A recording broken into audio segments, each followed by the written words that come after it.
వి gold trusted gold buyers తాకట్టులో ఉన్న బంగారాన్ని విడిపించి ఈ రోజు ఉన్న మార్కెట్ ధరకే కొనబడును. మరిన్ని వివరాలకు సంప్రదించండి 7771077720. నడి రోడ్డు మీద ఆ పోలీసు కాలు తొక్కుతూ ఆ రాకేష్ అనే పిల్లోడిని ఇలా కొట్టడం, అది కూడా నడి రోడ్డు మీద షేమింగ్ చేస్తూ చేయడం ధర్మమేనా అని అడుగుతా ఉన్నా. హరి అనే వ్యక్తి, హరికృష్ణ అనే వ్యక్తి, ఈ వ్యక్తి మీద ఈ మధ్య కాలంలోనే దాచేపల్లిలో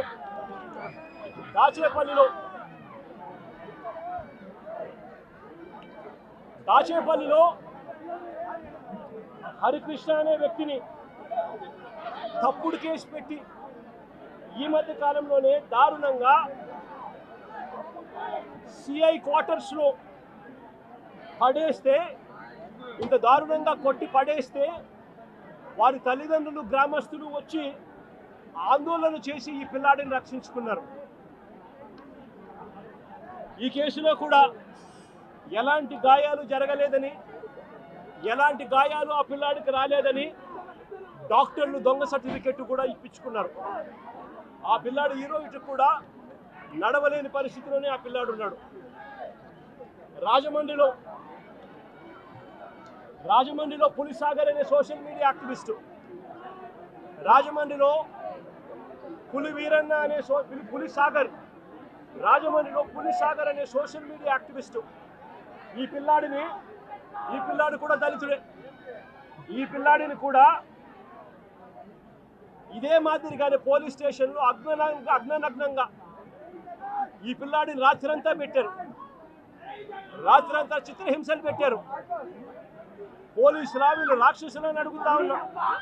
సోషల్ మీడియాలో ఈ పిల్లాడు క్వశ్చన్ చేసిన దానికి ఈ పిల్లాడి పరిస్థితి రాజమండ్రిలో ఇది.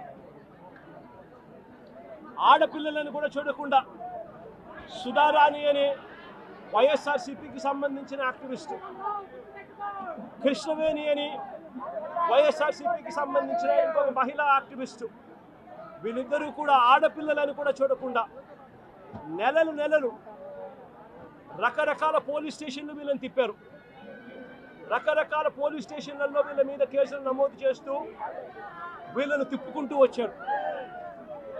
నేను అడుగుతా ఉన్నా, డెమోక్రసీలో మనం ఉన్నామా లేదా అన్నది ప్రజలందరూ కూడా ఆలోచన చేయాలని అడుగుతా ఉన్నా నేను అందరినీ కూడా. రాష్ట్ర వ్యాప్తంగా కూడా ఇలాంటి ఘటనలు జరుగుతూ ఉన్నాయి. పోలీసులు తెలుగుదేశం పార్టీకి సంబంధించిన రెడ్ బుక్ రాజ్యాంగాన్ని అమలు చేయడంలో నిమగ్నమై ఉన్నారు.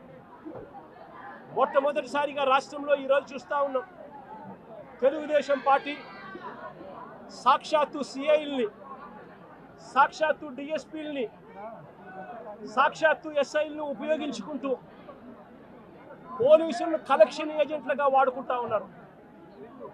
ఎమ్మెల్యేలు వ్యాపారం చేస్తారు. మద్యం దగ్గర నుంచి, ఇసుక దగ్గర నుంచి, మట్టి దగ్గర నుంచి, నియోజకవర్గంలో జరుగుతూ ఉన్న ప్యాకాట క్లబ్బుల నుంచి అన్నింటిలోనూ కూడా ఎమ్మెల్యేలు దగ్గరుండి నడిపిస్తారు. పోలీసులు దగ్గరుండి వాళ్ళకు ప్రొటెక్షన్ ఇస్తారు. దగ్గరుండి పోలీసులు వాళ్ళ దగ్గర నుంచి మామూలు వసూలు చేస్తూ ఉన్నారు. మామూలు వసూలు చేసి పోలీసులు ఇంత, ఎమ్మెల్యేలు ఇంత, చంద్రబాబుకి ఇంత, లోకేష్కి ఇంత అని చెప్పి పంపకాలు జరుగుతూ ఉన్నాయి. రాష్ట్ర వ్యాప్తంగా ప్రతి నియోజకవర్గంలో ఇదే జరుగుతూ ఉన్నాయి. ప్రతి గ్రామంలోనూ బెల్ట్ షాపులు కనిపిస్తూ ఉన్నాయి. ప్రతి మందు షాప్ పక్కన పర్మిట్ రూములు లేకుండా ఇల్లీగల్ పర్మిట్ రూములు కనిపిస్తూ ఉన్నాయి. ప్రతి పర్మిట్ రూముకు డబ్బులు తీసుకుంటా ఉన్నారు. ప్రతి బెల్ట్ షాప్కు పోలీసులు డబ్బులు తీసుకుంటా ఉన్నారు. ఎమ్మెల్యేలకు డబ్బులు ఇస్తున్నారు. చంద్రబాబు నాయుడు గారికి ఇంత, లోకేష్కి ఇంత కలెక్షన్లు జరుగుతూ ఉన్నాయి. ఇసుక, ప్యాకాట, మట్టి, సిలికా, క్వాడ్స్, లాటరైటు ఏది వదలకోకుండా నియోజకవర్గంలో ప్రతిదీ కూడా వసూలు కార్యక్రమం జరుగుతూ ఉన్నాయి. నేను అడుగుతా ఉన్నా, అసలు రాష్ట్రంలో ఇలాంటి పాలన జరిగేటప్పుడు పోలీసులను ఉపయోగించి యూనిఫామ్ తొడిగి వాళ్ళను దొంగల ముఠాలో భాగస్థులుగా చేసి వాళ్ళను వాడుకొని రెడ్ బుక్ రాజ్యాంగం నడుపుతా ఉన్న ఈ రాష్ట్రంలో లా అండ్ ఆర్డర్ అనేది ఉందా అని చెప్పి నేను గట్టిగా ప్రశ్నిస్తూ అడుగుతా ఉన్నా. నేను ఒకటే చెప్తా ఉన్నా, ఈరోజు ఈ పిల్లలకి జరిగిన అన్యాయం ఏదైతే ఉందో, నేను ఈ పిల్లల్ని వెనకేసుకొని రావడం లేదు. పిల్లలు అన్నాక వీళ్ళు వయసులో ఉన్నప్పుడు ఏదేదో కేసులు పడిండొచ్చు, గొడవలు జరిగిండొచ్చు, కేసులు పడిండొచ్చు, కేసులు ఉండిండొచ్చు. ఆ కేసుల్లో ఎవరిది న్యాయము ఎవరిది ధర్మము అని చెప్పి నాకు తెలియదు, నేను దాన్ని వెనకేసుకొని రావడం లేదు. కానీ ఒక పద్ధతి అనేది ఒకటి ఉంది అనేది మాత్రం ఖచ్చితంగా చెప్తా ఉన్నా. ఆరోపణలు చేసే వ్యక్తులే జడ్జిల కింద మారిపోకూడదు అని మాత్రం గట్టిగా చెప్తా ఉన్నా.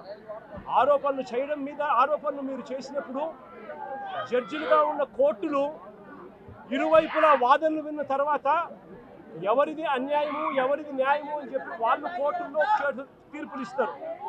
ఆ తీర్పు ఇచ్చేదాకా కేసులున్న ప్రతి ఒక్కరూ ముద్దాయి అయిపోడు అన్నది మాత్రం ఖచ్చితంగా గట్టిగా చెప్తా ఉన్నా.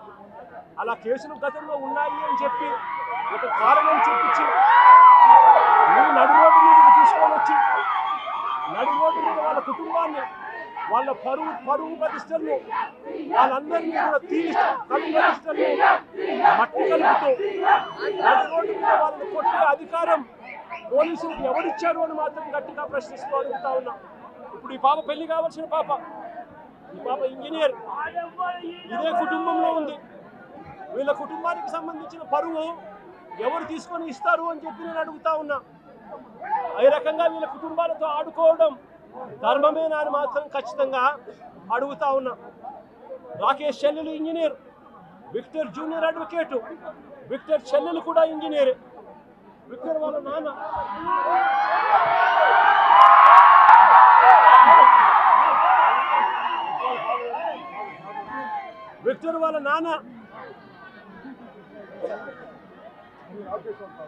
రాకేష్ వాళ్ళ విక్టర్ వాళ్ళ నాన్న ప్రజాశక్తి రిపోర్టర్, విక్టర్ వాళ్ళ నాన్న ప్రజాశక్తి అనే పేపర్కు మాజీ రిపోర్టర్.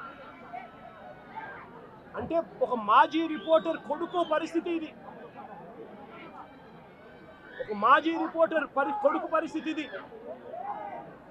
రాకేష్ అనే పిల్లోడు అసలు ఇక్కడ లేడు, హైదరాబాద్లో ఉద్యోగం చేసుకుంటా ఉన్నాడు, జొమాటో అనే కంపెనీలో ఉద్యోగం చేసుకుంటా ఉన్నాడు. ఆ పిల్లాడు ఇక్కడికి వచ్చినప్పుడు జరిగిన ఘటనలో ఆ పిల్లాడిని బ్రాండింగ్ చేసి ఆ పిల్లాడి కుటుంబాన్ని పరువును కూడా తీస్తా ఉన్నారు. ధర్మమేనా అన్నది ప్రతి ఒక్కరూ కూడా ఆలోచన చేయమని కోరుతా ఉన్నారు. లా అండ్ ఆర్డర్ పూర్తిగా కుప్పకూలిన పరిస్థితుల మధ్య చంద్రబాబు నాయుడు గారి ప్రభుత్వంలో ప్రతి వ్యవస్థ నీరుగారిన పరిస్థితుల మధ్య స్కూళ్లు దిగజారిపోయాయి. పిల్లలకు ఇవ్వాల్సిన ఫీజు రీయింబర్స్మెంట్ బకాయిలు ఇవ్వడం లేదు. సంవత్సరం దాటిపోయింది, స్కూళ్లు పట్టించుకోవడం లేదు. విద్యారంగం పూర్తిగా నాశనం అయిపోయింది. వైద్య రంగం పూర్తిగా దివాలా తీసింది. నెట్వర్క్ హాస్పిటల్కు నెలకు 300 కోట్ల రూపాయలు ఖర్చు అవుతుంది.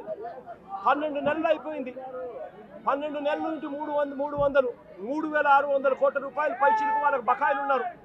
ఏ పేదవాడు నెట్వర్క్ హాస్పిటల్లో ఆరోగ్యశ్రీ సేవలు ఉచితంగా అందుకునే పరిస్థితిలో లేడు. మరోవైపు వ్యవసాయం దిగజారిపోయింది. ఏ పంటకు గిట్టుబాటు ధరలు రాని పరిస్థితి. రైతులకు పెట్టుబడి సహాయం లేదు, రైతులకు ఉచిత పంటల బీమా లేదు. ఈ క్రాప్ నాశనం అయిపోయింది. ఆర్బీకేలు నిర్వీర్యం అయిపోయినాయి. సమయానికే ఇవ్వాల్సిన ఇన్పుట్ సబ్సిడీలు రాని పరిస్థితి. ఇంత దారుణంగా రైతు పరిస్థితి ఉన్నారు. మరోవైపున లా అండ్ ఆర్డర్ పూర్తిగా గాలికి ఎగిరిపోయిన పరిస్థితులు. వీటి అన్నిటి మధ్య మా ప్రభుత్వం గతంలో అమలు చేస్తా ఉన్న పథకాలన్నీ రద్దు చేశారు. మరోవైపున వీళ్ళు చేస్తాము అని మాట ఇచ్చిన సూపర్ 6లు సూపర్ 7లు గాలి కొదిలేశారు. 143 హామీలు మేనిఫెస్టోలో ఏదైతే చెప్పారో వాటిని పట్టించుకున్న పాపాన పోలేదు వీళ్ళంతా. అందుకనే ఇలాంటి పాలనకు వ్యతిరేకంగా రేపు రాష్ట్ర వ్యాప్తంగా కూడా వెన్నుపోటు దినంగా ప్రకటించి రాష్ట్ర వ్యాప్తంగా ప్రతి నియోజకవర్గంలోనూ ఈ ప్రభుత్వానికి వ్యతిరేకంగా రాష్ట్ర ప్రజలందరినీ కూడా గలం విప్పమని చెప్పి పిలుపునిస్తా ఉన్నాను. మరొక్కసారి వీళ్ళందరికీ కూడా ప్రతి ఒక్కరిని కూడా నేను ఒకటి విజ్ఞప్తి చేస్తా ఉన్నా. ఇలాంటి ప్రభుత్వం కొనసాగడం ఏ ఒక్కరికి కూడా మంచిది కాదు. ఇలాంటి ప్రభుత్వం ఎంత త్వరగా ఈ ప్రభుత్వాన్ని ఇండియా పాకిస్తాన్ ఉద్రిక్తతలపై లేటెస్ట్ అప్డేట్స్ కోసం డౌన్లోడ్ చేసుకోండి RTV లైవ్ యాప్.